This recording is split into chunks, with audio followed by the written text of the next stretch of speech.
Welcome back to Lenz Comic Corner, Classic / Non-Classic. This is episode number 792 and Doubleshot number 686. Okay? Got Deadpool trade and Supergirl trade. First up is Despicable Deadpool Volume 3. The Marvel Universe kills Deadpool. Collecting the last 4 issues of Gary Duggan's run, which is basically Despicable Deadpool number 297-300.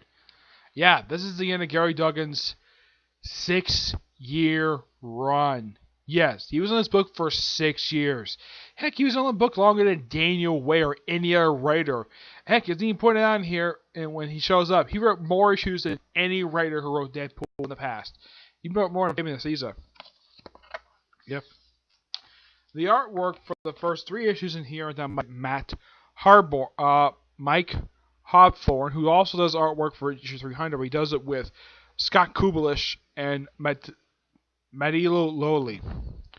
Mostly put, it's just the Marvel Universe hunting down Deadpool for the death of Phil Coulson. It's continuing that. And he takes a drug that basically wipes his memories, mostly of Gary Duggan's run. Yeah, it takes out the whole thing of, well, his daughter, in memory of his daughter, his smoking hot wife, who apparently he forgot her name. Yep. And of course, let's see, what was her name? The one who's Ellie's mother. Yeah, she basically was built by Captain America, and she convinced Captain America to try to fix her face as well. Before she's gonna fix her face, like put some more skin in her face. And plus, in issue 300, where you see sort of Deadpool kind of like in hell, where he counts as various people he's killed, including like Phil Coulson. I still don't know what Phil Coulson found out, what could have caused Deadpool to kill Phil Coulson in the first place.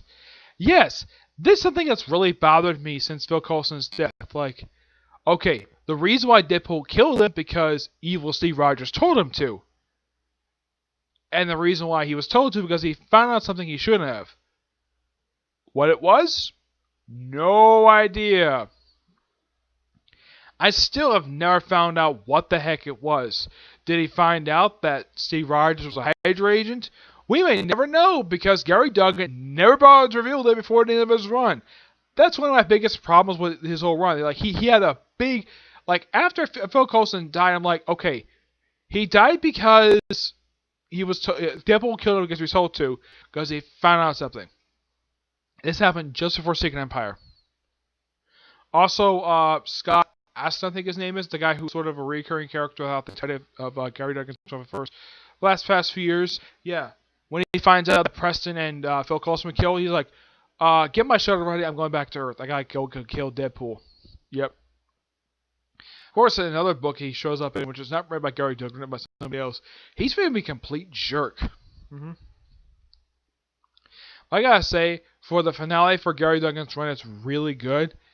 I just kind of wish they would have resolved that little plot thread. Heck, I even like the fact that Deadpool referenced Grant Morrison when he did this too, where they have the writer show up in the comic book, and it's Gary Duggan. I've never met Gary Duggan, so I don't know what the heck the guy looks like, but I'm sure this is probably pretty accurate to how he looks like, and it's really good. Yeah. So, fantastic book. 9.5 out of 10. Still really wish they would have resolved that little plot thread of what the heck Phil Coulson found out. We never find out. Next up, it's Supergirl Book 4, written by Peter David, artwork by Leonard Kirk. Excuse me. This collects issues of Supergirl Volume 4, issues 32 to 43, and issues 12-13 of Young Justice. Throughout these issues, she fights like people like the Parasite. I don't remember if she fight Murmur or not. Yeah, I know Murmur looks like he's got with mouth so much shut. Mostly put, she just fights various villains. It's mostly just, and she even has a brief crossover with Young Justice involving the characters going to hell to fight each other. They come out of it and they briefly free the villains. It's like Impulse just ties all back up. I don't want to spoil too much of this, but really it's a good set of issues. Nothing really bad about this one. No, and I like the fact that there are editorial notes to the previous 2 volumes of this particular series. The probably is going to be about 4 more volumes as released, just to collect this entire run. Not much else to say aside from the fact this is really fantastic artwork. And Mostly just Supergirl just showing out to the public, being a nice, good person. Her hiding her costume from certain people, which is nothing unusual. People have secret identities I've seen. Yeah, but it's really good. I would say the one villain she gets fights good period of time in here is the Parasite. Yeah, who at this point he had turned purple. There's also a subplot involving Red Tornado where he has his daughter, though she's adopted, she's not biologically related, and he was convinced that she's allowed to basically be legal guardian of her. He goes there, and apparently the cop lied to her about his intentions. Like, he really wanted to arrest Red Tornado. I'm like, seriously? You lied to a woman about an arrangement involving a child? Seriously, detective, what the heck is your problem? I'm surprised Red Tornado's like, I am not being arrested. Okay? You made up those bogus charges just to arrest me for some illegal crime I may or may not have committed. Hopefully they resolve this. I think they resolved this in the Young Justice title. Yeah, it's odd that they threw this in here and they don't want to have see the fallout for it. But I get the reason why they threw in the crossover with Young Justice because Peter Davis was at that point.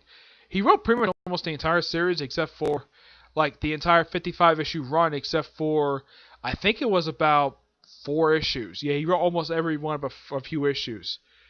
These books are good. I'm going to give this book 9.5 out of 10. Peter David's run it was a really fantastic read when I started reading online, but this, still fantastic. Alright? So, that's really it for this episode. Stay tuned. I got 2 more videos coming up today. I checked this.